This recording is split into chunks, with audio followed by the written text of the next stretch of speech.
Hello student, today I am going to explain you the second part of our chapter, the bear story. In the first part we read a lady had a pet bear and the bear was very friendly. The lady put on the bear on chain at night or on Sundays. Now we will study the next part. He was also put on the chain on Sundays when his mistress went to spend the afternoon with her married sister who lived in a solitary house on the other side of the mountain lake, a good hour's walk through the dense forest. The lady kept the bear on chain on Sundays because on Sundays the lady went to meet her married sister, and her sister lived on the other side of the mountain lake and a good 1 hour walk through the dense forest. It was not supposed to be good for him to wander about in the forest with all its temptation. It was better to be on the safe side, and it was not good for bear to take him in the forest. So, for the safety of bear, the lady chained the bear on Sundays. He was also a bad sailor and had once taken such a fright at a sudden gust of wind that he had upset the boat, and he and his mistress had to swim to the shore.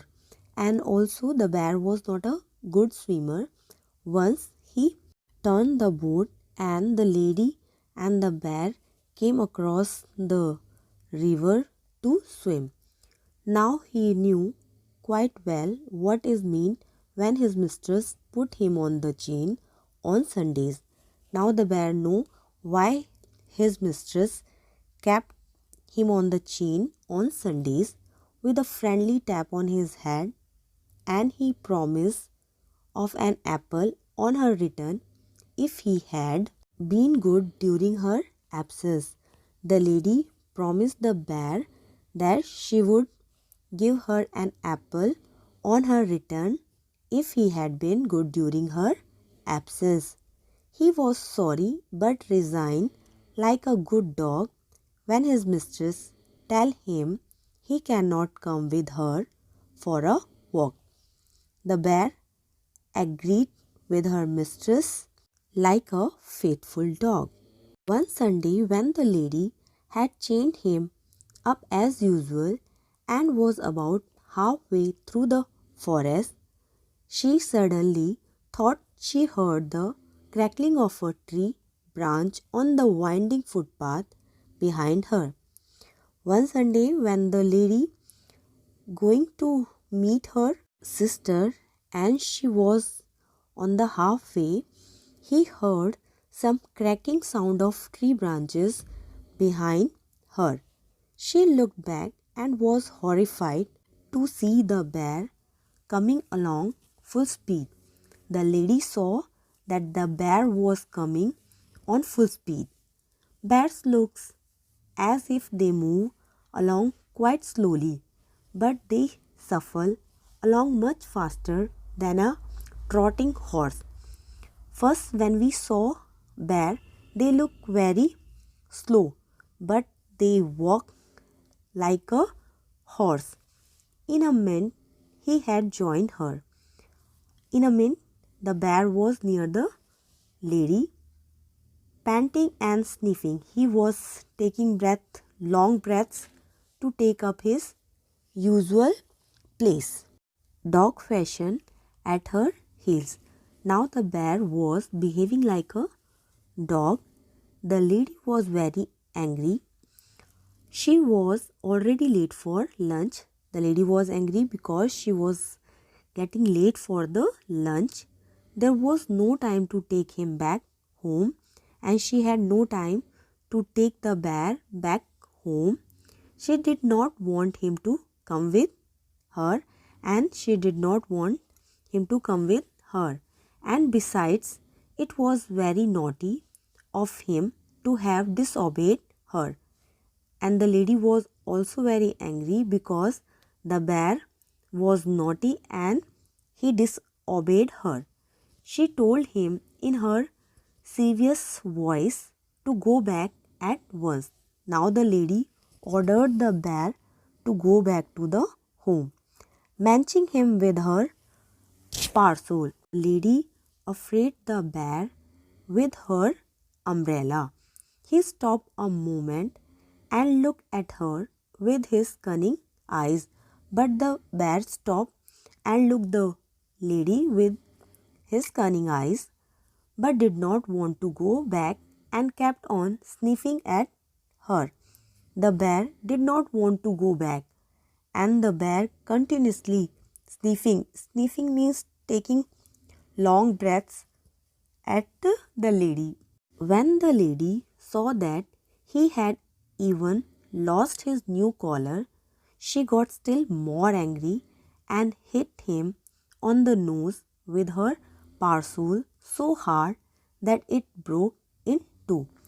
But when the lady saw that the bear also lost his collar, the lady hit on his nose with her umbrella, and the umbrella broke into two pieces. He stopped again. The bear stopped, shook his head, and opened his mouth several times as if he wanted to say something. Now the bear opened his mouth many times as he wanted to say something to the lady. Then he turned round and began to shuffle. After that, he turned and started moving back the way he had come, stopping now and then to look at the lady till at last she lost sight of him. The bear returned, but he was stopping now and then and looking the lady, but at last he disappeared from the sight of the lady. When the lady came home in the evening, the bear was sitting in the usual place outside his kennel, looking very sorry for himself. But when the lady returned in the evening, he saw the bear was sitting outside his kennel and he was very sad. The lady was still very angry, but the lady was very angry.